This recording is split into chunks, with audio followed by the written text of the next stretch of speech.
Bonjour et bienvenue dans cette nouvelle fournée que je recommence parce que ma première vidéo était foirée, la caméra a bougé. Je vous cache rien. Donc retour de chez mon libraire il y a 2 jours. Là on est un dimanche, j'y suis allé le vendredi 2 jours avant. Et on va faire un petit tour de mes achats. Donc ce qui va aller dans la pile, je sais pas trop où. Parce que d'un côté c'est pas très motivant et d'un autre côté il y a 2 albums à lire et après on n'en parle plus. Dark Crisis on Infinite Earth. Donc il est possible que je le lise assez rapidement, il est possible que ça traîne très très longtemps, je sais pas. Tout dépendra de mes opportunités de lecture et de ma motivation dans les prochaines semaines.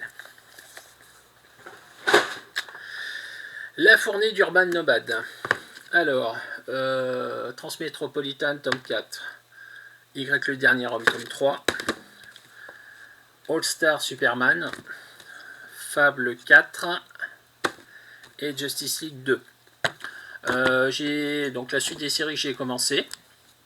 Et puis le All Star Superman parce que je l'avais acheté en fascicule à l'époque de Semic. Je suis pas sûr d'avoir toute l'histoire. Ça m'avait pas déplu, même si le personnage n'est pas ma tasse de thé. Donc c'est l'occasion d'avoir tout dans un petit format pour 8 €. Allez, hop, c'est bon, on n'en parle plus. Voilà. Dans la catégorie qui devrait être beaucoup plus haut dans la pile de lecture, mais qui en fait en est déjà sortie puisque c'est déjà lu, Warlock et les Gardiens de l'Infini, deuxième intégrale, donc ce qui concerne le crossover, la Croisade de l'Infini. Donc je vous en parle pas plus, je vous fais une vidéo dédiée dans les minutes qui suivent, mais juste un truc, c'est toujours aussi génial, c'est toujours autant ce que j'aime. Et on en reparle très vite.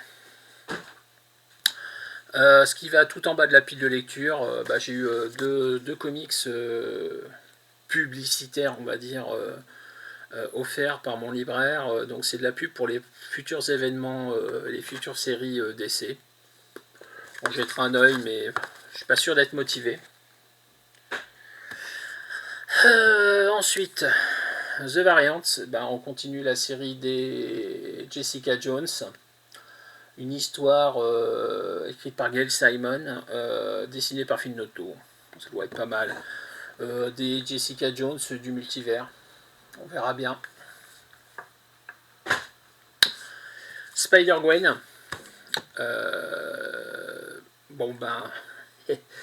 Je suis pas très emballé par les sorties Panini autour du film Into the Spider-Verse. Autant le film, lui, m'attire beaucoup, autant les lectures pas tant que ça. Du coup, je pense que ça sera sûrement un des rares trucs que je prendrai autour. J'en prendrai peut-être un ou deux de plus, parce qu'ils ont sorti la palanquée de trucs quand même. Hein. Ils se sont lâchés autour du film. Surtout les Spider-Man, Spider-Woman, les vilains de Spider-Man et tout ça, et j'en passe et les meilleurs. Ça, je l'ai acheté parce qu'il y a une de mes filles qui est très fan de Spider-Gwen. Et puis, si ça me plaît pas, je pourrais lui refiler. Le voilà enfin. L'épique Fantastic Four. Qu'est-ce que je peux en dire? On est sur la période, on rentre dans la période que je préfère des 4 fantastiques, avec celle sur John Byrne, celle dessinée par Paul Ryan. C'est un ton en dessous au niveau des scénarios, il y a beaucoup de choses discutables autour, mais Paul Ryan, c'était vraiment un très grand artiste pour moi, j'adorais ce qu'il faisait. Et puis juste les 3 épisodes sur les nouveaux fantastiques, dessiné par Arthur Adams, ça justifie l'achat de ça. Donc ça sera relu rapidement puisque c'est de la relecture pour une grosse partie. Il n'y a pas grand chose d'inédit dedans, je crois. Mais il y a un petit peu d'inédit et puis le reste, ça sera comme les pics sur Iron Man, des très bons souvenirs. Et puis dans la série des très bons souvenirs, un achat imprévu.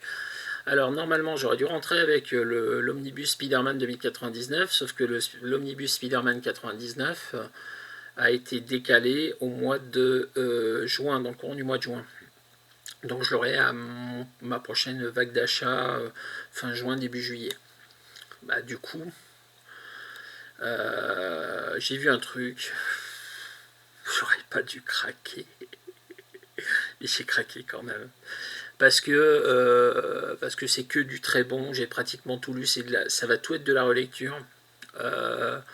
C'est une des périodes que je préfère du personnage, c'est tellement bien écrit, et puis il y a mon histoire préférée du personnage dedans, une histoire qui est dans mon top 5 de toutes mes lectures comics de tous les temps, les 2 épisodes contre le Juggernaut, l'omnibus Spider-Man par Roger Stern.